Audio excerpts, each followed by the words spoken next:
Good morning students, welcome back. Again we are here with our chapter freedom, and the new subtopics which we have to discuss today are two concepts of freedom. Under this subtopic students, we will come to know about the a form of freedom in two ways. First, negative concept of freedom, and second will be positive concept of freedom. Second is role of state in maintaining civil liberty. In second subtopic students, we will come to know about the significant role of state to maintain the liberty among all the citizens of the country.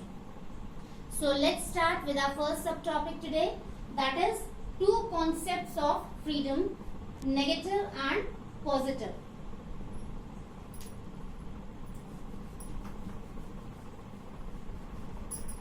First, we will discuss about negative concept of freedom, where we will discuss the different situations where freedom can be felt in a negative way. So here we can write negative concept of freedom. So students, what happens under negative concept of freedom? Point wise we will discuss. First, no rules and regulations. Students, this is the main feature of negative concept of freedom, where we understand, where we come to know that there can be lack of rules and regulations. All the people perform their activities without following rules and regulations. They do what they want. They don't take care of freedom of others or rights of others. They do not think about that any activity done by them can be harmful for others. It happens under negative concept of freedom. So we can understand in this way lack of rules and regulations.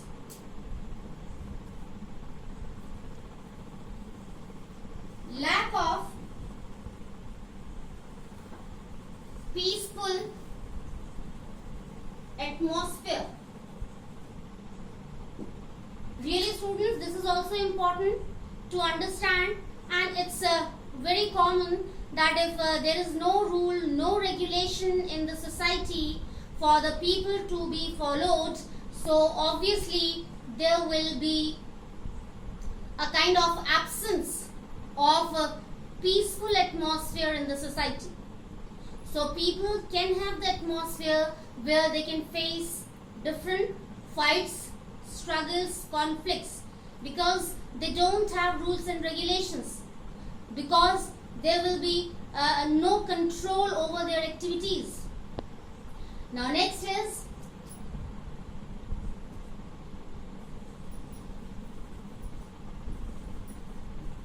lack of improvement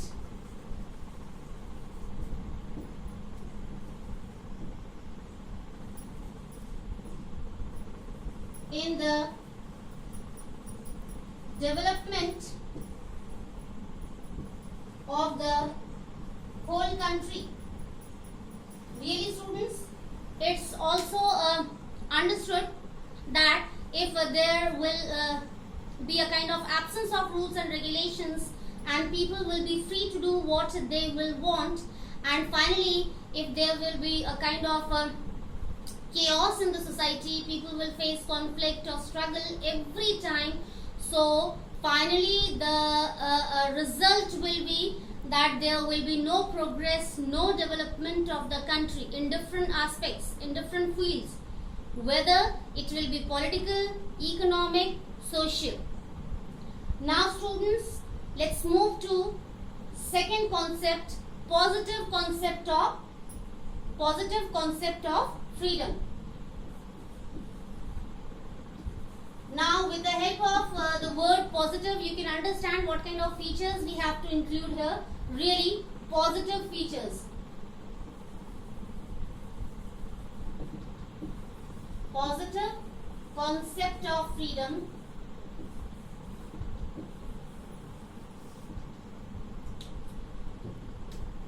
just opposite of negative concept of freedom, we have to include different points. So first point can be proper rules and laws for the people of the country.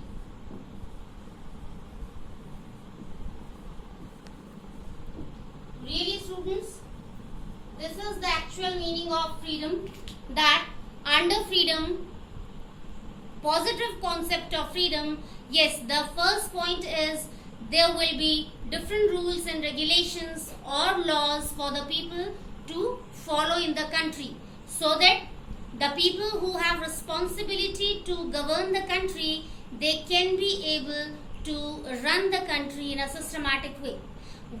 Students, already you know that there is a very significant role of common people in the political field. In our previous chapter, we discussed about that. Everything is in the hand of common people. So, here, under positive concept of freedom, if we are understanding that there will be different proper rules and regulations for the people to follow, obviously, the country will start moving on the way of progress, because everything will go on in a systematic way. Now, second is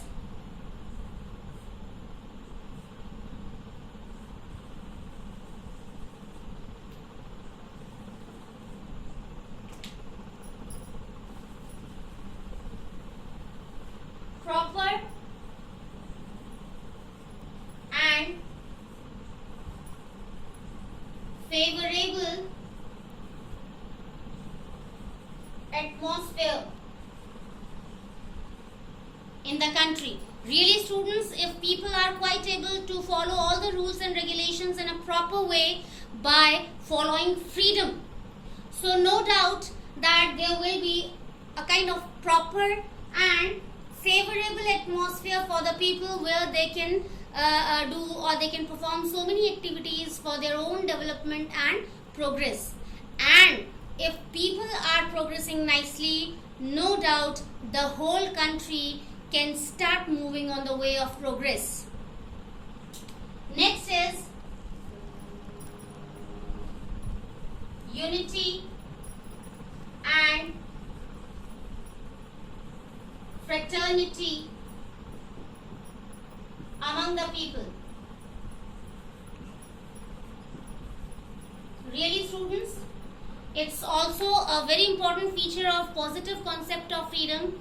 If all the people are able to follow all the rules and regulations along with the use of freedom, if they give proper respect to each other, no doubt there can be a kind of nourishment of the sense of unity and fraternity among the people of the country. Unity means the sense of oneness, and fraternity means brotherhood. So next point is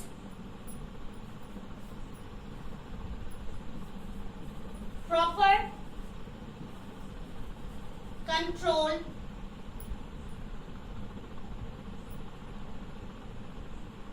on, or we can write proper control over the activities done by the people. So students, yes, under positive concept of freedom, there will be a kind of control of government over the different activities done by the common people in the society. How? By framing proper suitable rules and regulations for their welfare and goodness. Really, the common citizens should feel that these rules and regulations are for their own benefit. They don't have to follow for the government or politicians. They have to follow for themselves as well as for the society. Only then they can be able to establish a kind of modern society or model society. Now students, let's move to our second subtopic, which is also very important, that is role of state to maintain civil liberty, means to maintain the liberty provided by government to all the common citizens.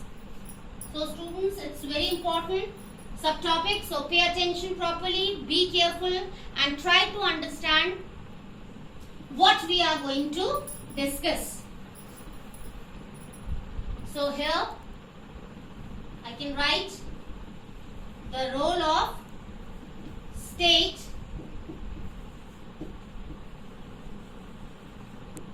to maintain civil liberty.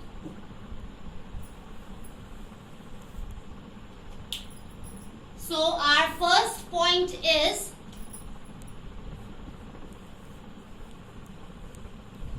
democratic governance. Really students, this is very important factor under the role of state to maintain civil liberty. Yes, there should be a kind of democratic government in the country to maintain the freedom of all the citizens equally. We know very well the meaning of democracy, where all the people have equal rights, where all the people have equal rights to enjoy all the fundamental rights. They can vote together by following the process of universal adult franchisee, where they can vote after getting or after becoming 18 years old. All the people under democratic government can be able to follow their religion freely in the society. Under democratic government, they get same rules and regulations. Under democratic government, they can have right to express their views and thoughts properly if something goes on wrong. So, for the maintenance of liberty among all the people of the society, a state should have democratic kind of government. The whole country should have democratic government where all the people can have equal rights. Equally, they can be able to have a very good life. Second, proper rules and laws. Students, it's also very important for a state to maintain liberty among the people. A state should have proper rules and laws for the whole people so that they can follow them and they can be able to have a very good atmosphere. Only then the whole state and then the whole country can move on the way of progress. Third, fundamental rights. This is also very important. A state should be able to provide all the fundamental rights equally to its citizens. All the people who are living in a particular state should have all the fundamental rights to enjoy their life. And you know very well what kind of fundamental rights we have. Right to equality, right to liberty means freedom, right to religion, right to education, right to raise voice against exploitation, and finally right to means constitutional remedies. Under right to constitutional remedies, we have a wonderful right. If something goes on wrong against us, we can go to court and we can have impartial justice. So among all these fundamental rights, the right to constitutional remedies has a very important position. Next,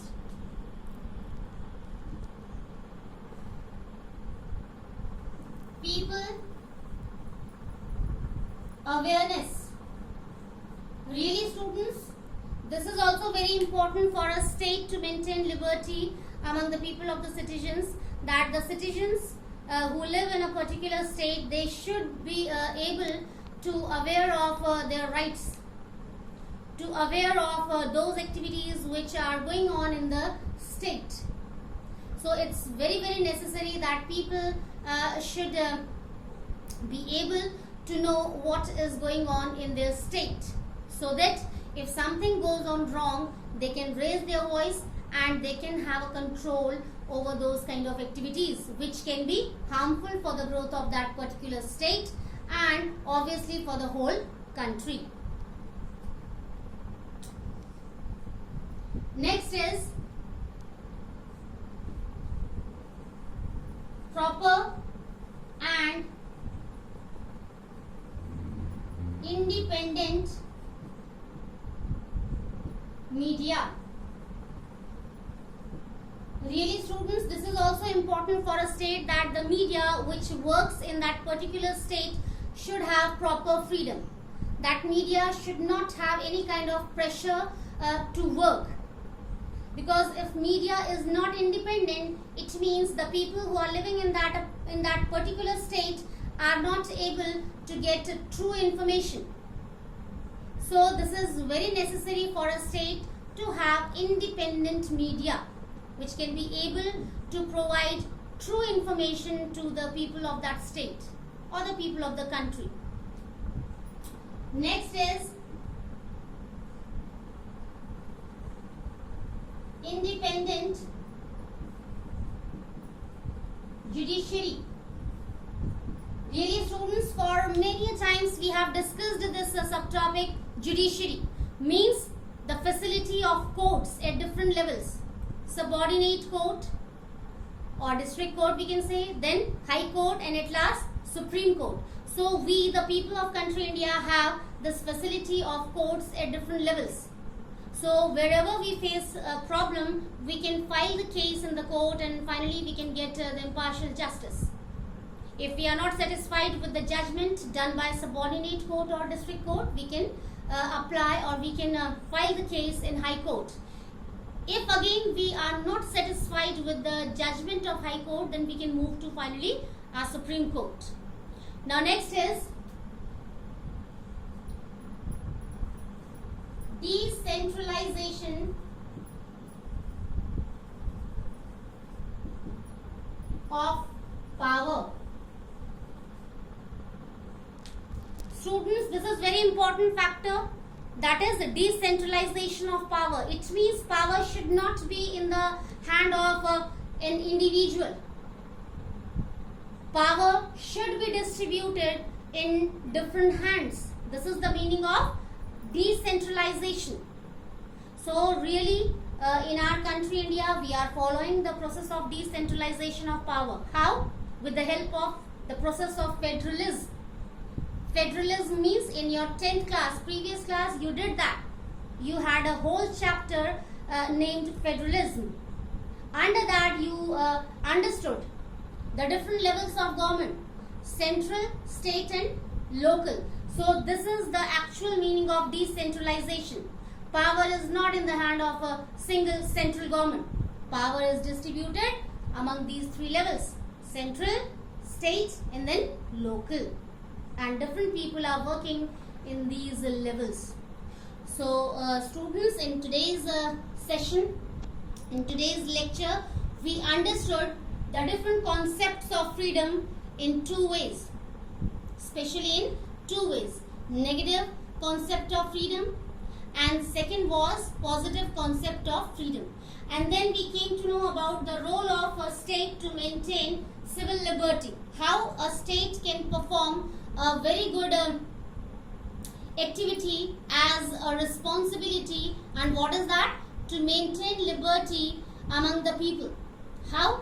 By following all these points: democratic governance, proper rules and laws, fundamental rights, people awareness, proper and independent media, independent judiciary, and finally decentralization of power.